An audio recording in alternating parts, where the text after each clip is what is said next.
Selfish na ba talagang piliin ko naman yung sarili ko ngayon? Eh, paano ako? Tayo! Di ba simula pa lang, alam mo naman aalis na ako? Hindi naman ako nagkulang na sabihin sa'yo yun eh, di ba? So, hindi ako enough para baguhin ang isip mo.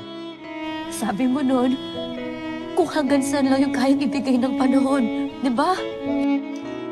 So, anong ibig mo sabihin? Lahat ng ginawa ko is not enough to make you stay?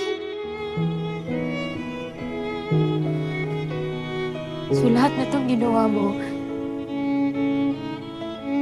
yan para pilitin akong piliin ka? I gave you all the love that I have because I love you. Kung mahal mo ako, bakit pinapapili mo ako? At kung mahal mo ako, bakit hindi ako ang pipiliin mo, Joy? Ethan, ngayon ko lang pipiliin yung sarili ko. Kailangan ko subukan. I just want you to give me the chance. Babalik din naman ako eh. Paano kung sa chance na yun mawala ka? Takot na ako magmahal. Takot na ako na araw-araw hindi ko mahawakan ang mahal ko. Takot ako na isipin, sino nag-text sa'yo? Sino tumawag sa'yo? Sino kasama mo? Naguguluhan ako. Hindi ko kaya, Joy.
Sabi mo nun, kung hanggang saan lang yung kayang ibigay ng panahon. Di ba?